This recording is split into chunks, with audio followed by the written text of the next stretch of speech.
A continuación, Gente Guate, cultura, leyenda y tradición. Jesús TV presenta Tradiciones, historias, su gente, cultura, leyendas.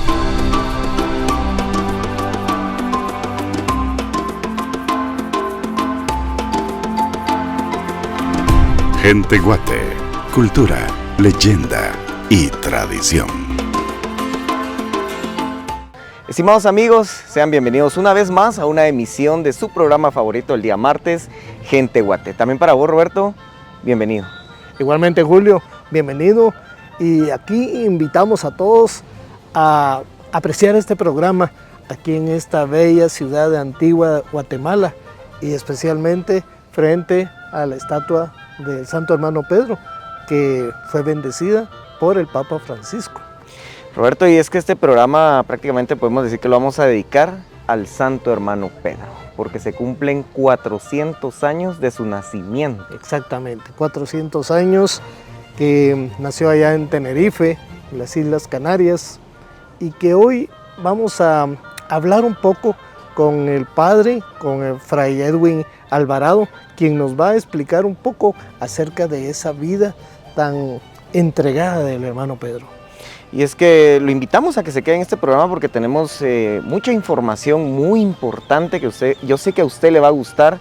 Hay muchos datos, a mí me encantó, pues por ahí un datito que les vamos a presentar sobre la campanita del hermano Pedro.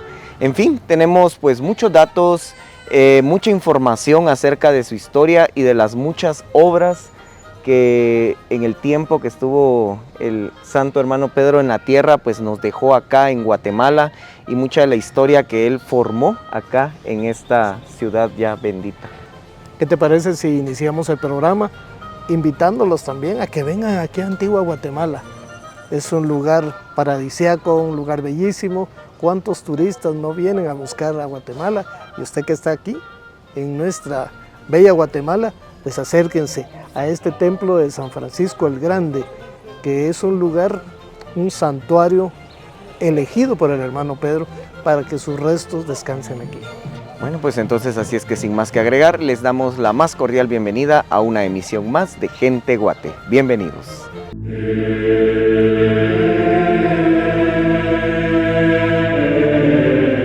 Bien, nos encontramos con fray Edwin Alvarado, que es el rector de aquí del templo de San Francisco el Grande, con quien tenemos el gusto de poder platicar acerca de los 400 años del nacimiento del Santo Hermano Pedro de San José de Betancur.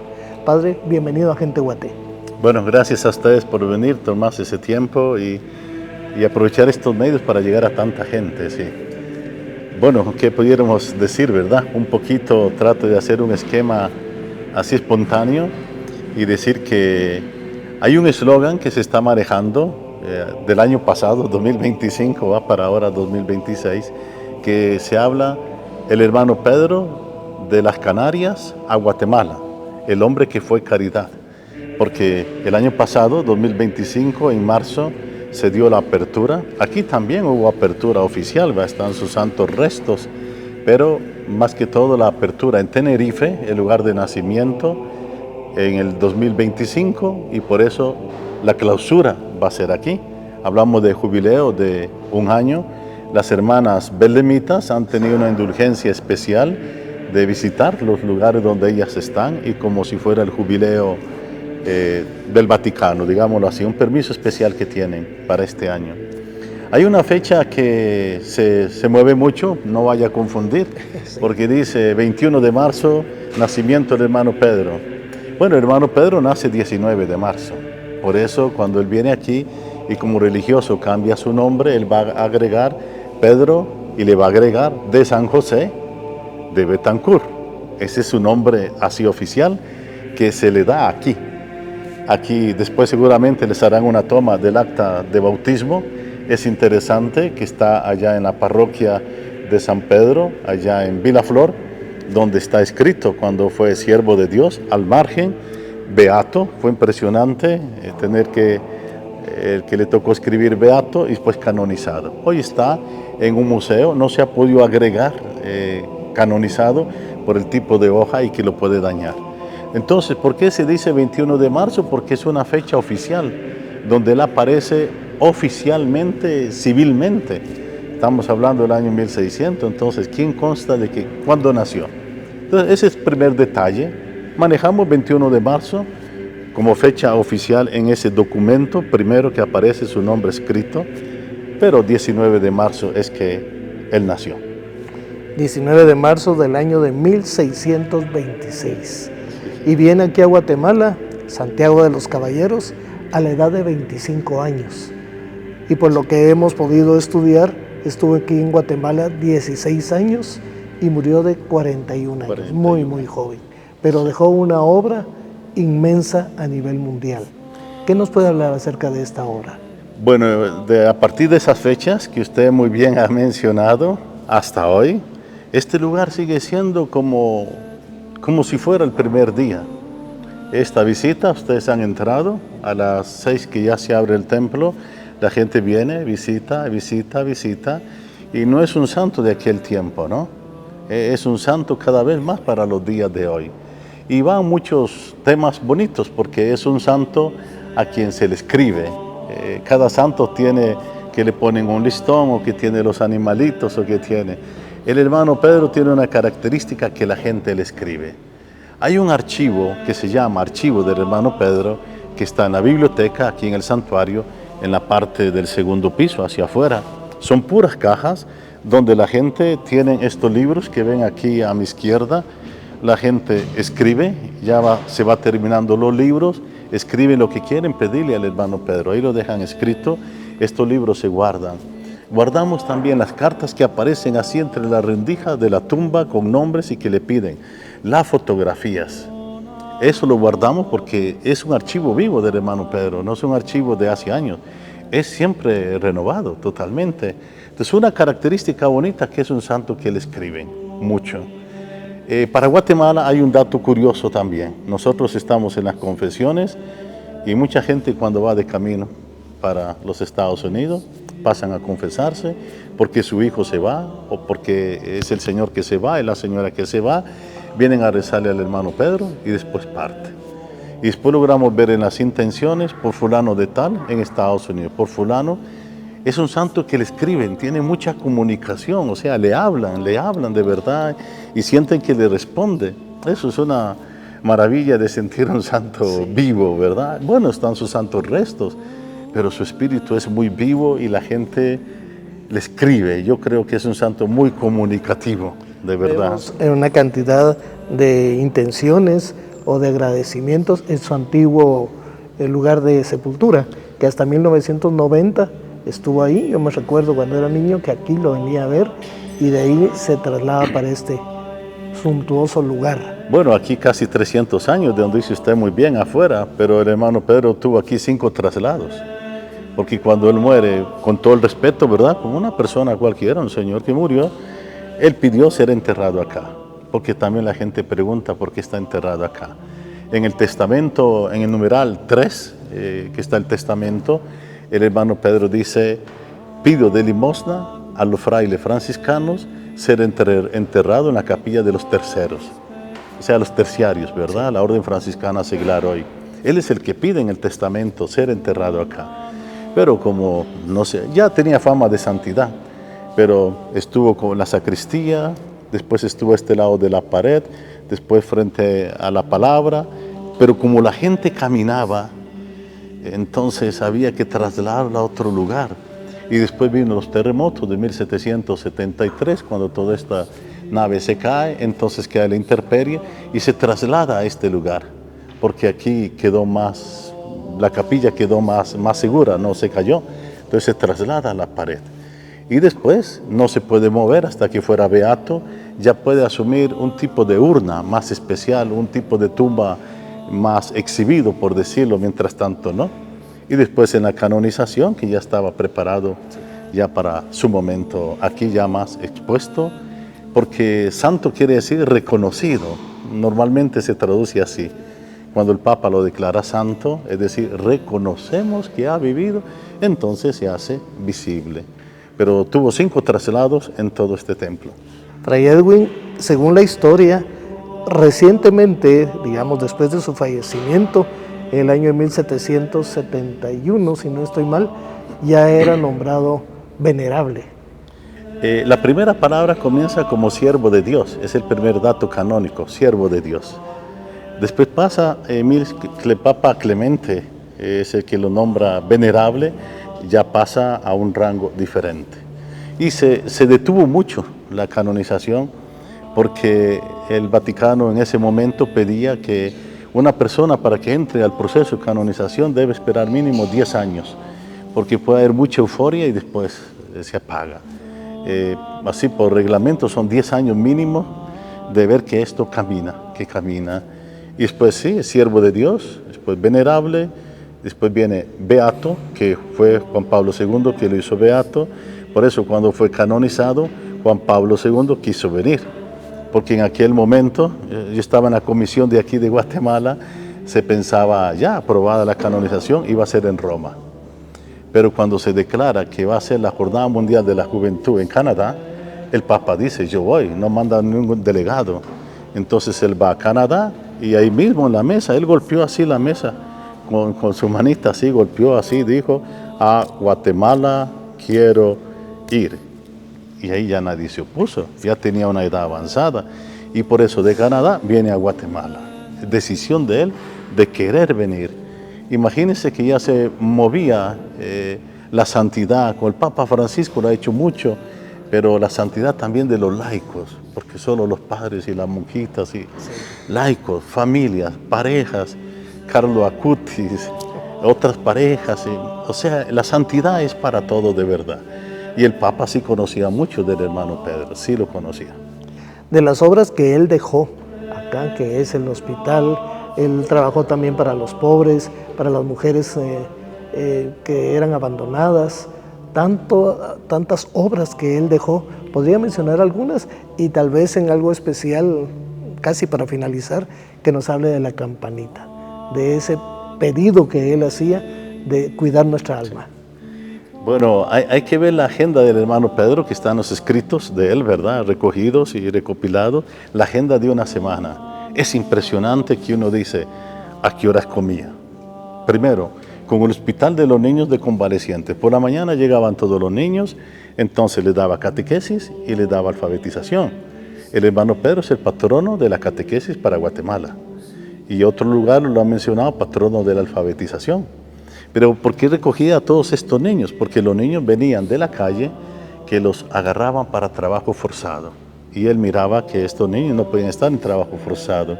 Y cuando ya logra obtener esa casita de Belén, Nuestra Señora de Belén, la casita de la Virgen, el horario empezaba por las mañanas a traer todos los niños para catequesis y comida y ropa, nunca faltaba. Él decía, no se le puede dar catequesis a un niño con el estómago vacío. Entonces tenía que comer y luego vestir. Durante el día, ¿qué hacía? Visitar enfermos. Y cuando habían enfermos de gravedad, buscaba un sacerdote para que traerlo a la casa y que lo fuera a visitar, le diera la unción de los enfermos y también le diera la comunión y esperar que podía fallecer. Y luego también salía a las cárceles por la noche, porque la noche la casita de Belén se convertía como un hospedaje. Recuerde que el nombre era Casa de Convalecientes, no era hospital, convalecientes, porque él miraba que los hospitales, habían 4 hospitales para los españoles, para los indígenas, para los religiosos y para el leprosario, hoy cementerio San Lázaro. Entonces eran hospitales divididos por cuestión de cultura, de raza, ¿verdad? Con todo respeto. Y el hermano Pedro logra poner en su casa a todos por igual. Habían sacerdotes, habían negros, lo digo así con el término antiguo, habían indígenas y había cualquier persona que tenía que convalecer después de salir del hospital.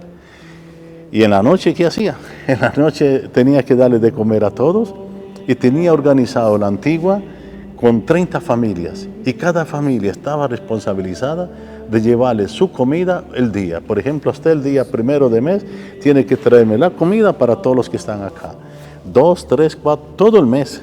O sea, una organización perfecta, que no faltara la comida a su casita de niño, y por la noche se convertía aquello que era una aula como en bancas. Tenía camillas también, camillas para convalecientes, para acoger al forastero. A él le tocó dormir en los corredores aquí de la ciudad. Él vio, ellos podían venir a dormir aquí y comer y vestirse. Y más noches salía con el atol que quedaba a repartir a las cárceles. Él iba a la cárcel a repartir. Entonces, cuando uno ve este horario y rezaba de noche, luego los viernes que venía, rezaba aquí con los frailes a la 1 de la mañana, que es la hora de maitines, a las 2 terminaba, es cuando él agarraba la cruz y salía aquí de San Francisco. Por eso la primera estación está aquí adentro, luego sigue, agarraba la calle Los Pasos hasta el Calvario. Cuando usted mira esa agenda así, dice uno, ¿a qué hora descansaba? ¿A qué hora dormía?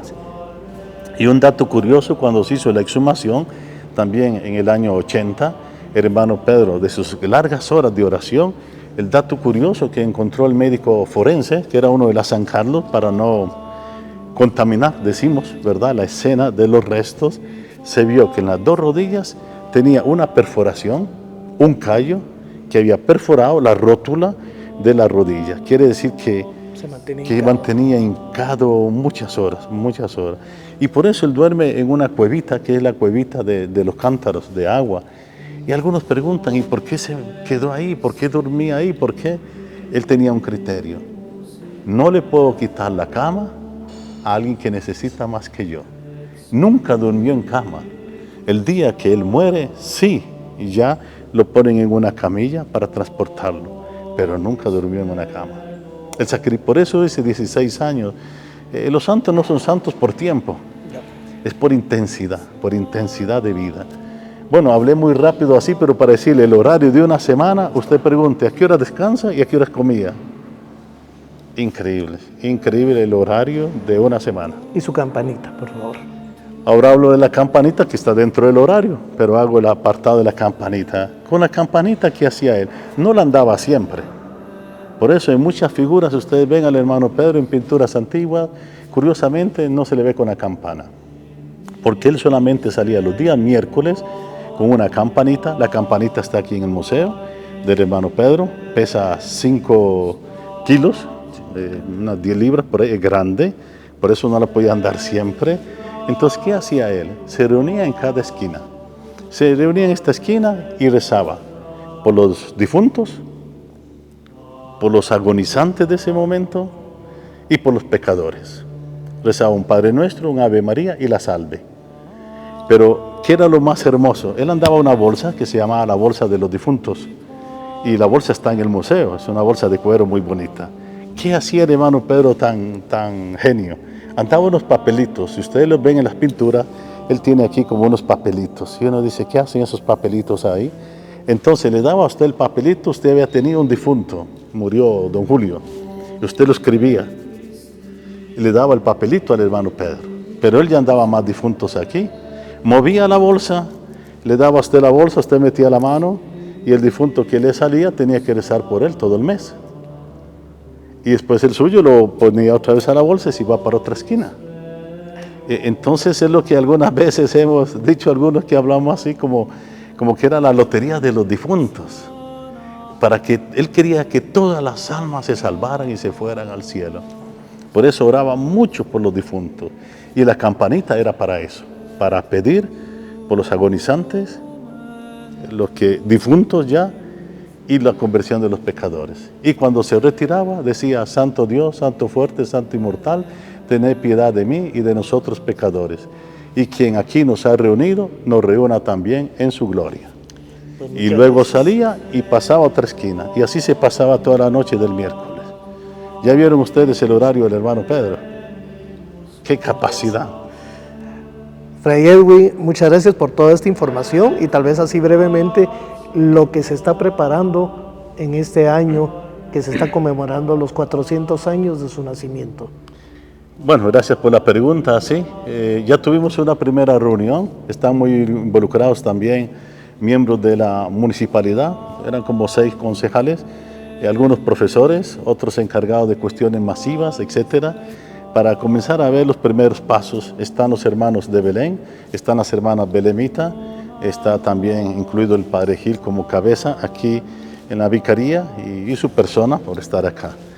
Bueno, la primera reunión que hubo el año pasado, ya se está programando, es tener algunas charlas culturales.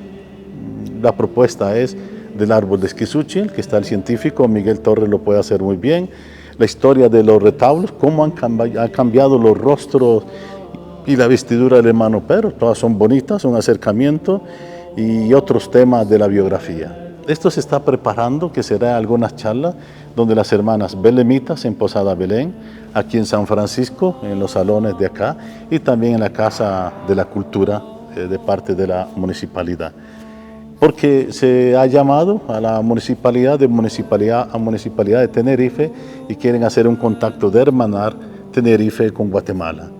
Y están en ese contacto y es posible que, no sé, están hablando de un número grande, tal vez de unas 300 personas de Tenerife que puedan visitar este lugar y hacer este proceso de hermanamiento. Nosotros abriremos la tumba, no es fácil abrirla porque está sellada, tiene un hule, tiene una madera sellada totalmente para evitar aire o polvo que pueda perforar los restos, aunque él está en una urna, pero sí lo vamos a abrir a partir del día 19, 20, 21, 22. Sabemos que el día 22 de marzo va a caer ahorita quinto domingo de Cuaresma y eso aquí en la Antigua es inundado. Pero queremos prepararlo con tiempo, que la gente pase y visite, haciéndote una peregrinación larga para ir con silencio, pasar y venir a dar gracias al hermano Pedro. Será la apertura este año en marzo, esos 3 días. Pues muchísimas gracias, Fray Edwin, por toda esta información. Nosotros vamos a continuar con más aquí en Gente Guate, porque queremos también enseñarles un bello nacimiento en las obras sociales del Santo Hermano Pedro. Fray Edwin, muchísimas gracias. Con mucho gusto. A ustedes, gracias por venir.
Pues bien, mi estimadísimo Robert, hoy tuvimos un programa muy enriquecedor con toda la información y todos esos datos históricos y tan evangelizadores que nos dio Fray Edwin Alvarado. Sí, fíjate que recordando todo esto, ¿verdad? Coinciden dos fechas, los 800 años de la muerte de San Francisco de Asís y 400 años después nace el hermano Pedro de San José de Betancur. Pues son fechas históricas que hoy nos ha abierto la imaginación, Fray Edwin, llevándonos a recorrer todo esto que el hermano Pedro vivió en aquellos tiempos, ¿verdad? En el siglo XVII. Y es que lo decimos tan fácil, 400 años, pero cuántas generaciones han pasado a través y la fe continúa. Por ahí también tuvimos la oportunidad de ingresar al museo del hermano Pedro y ver, bueno, y agradecemos también a Fray Edwin porque tuvimos la oportunidad de sacar tomas ahí, porque no se permite a los visitantes sacar fotografías ni nada, porque ahí hay algunos artículos muy históricos, que desde ya les hacemos la invitación para que se acerquen a este museo, para que usted también venga a ver todo lo que vio hoy en la pantalla, lo venga a ver en vivo y a todo color. Y aparte, pues hicimos un recorrido por un pequeño nacimiento, pero en las obras sociales del Santo Hermano Pedro de San José de Betancur, aquí cerca del tanque de la Unión, donde también hacen tanto servicio, hacen tanto beneficio para tantas personas que necesitan, ¿verdad?, de cuidados médicos. Por ello, pues también, ya casi para finalizar, Robert, pues este programa, como lo dijimos al inicio, dedicado a los 400 años de nacimiento del hermano Pedro y a todo lo que pasó haciendo acá en la tierra, pasó haciendo el bien. Y también aprovecho, Robert, para agradecer al padre Edwin, a Fray Edwin, por esos denarios que nos regaló, ese gesto tan lindo que tuvo con nosotros y toda la información que nos brindó y los minutos que nos regaló para que todos ustedes que no se pierden este programa Gente Guate a través de su televisor o a través del celular, pues usted también sea parte de esta fecha tan histórica que como generación estamos a punto de vivir y que también nos hizo la invitación para que en fechas de marzo nos acerquemos porque va a estar expuesto las reliquias del hermano Pedro. Y mencionaba que culmina el 5º domingo de Cuaresma. Sí, ya te imaginarás cómo estará ese día por acá. Pues bien, amigos, entonces es de esta manera como les agradecemos por habernos acompañado una vez más en una emisión de Gente Guate, en esta oportunidad desde la Antigua Guatemala. Así es que a nombre de mi compañero Roberto Vázquez y un servidor Julio Guzmán, les decimos hasta la próxima.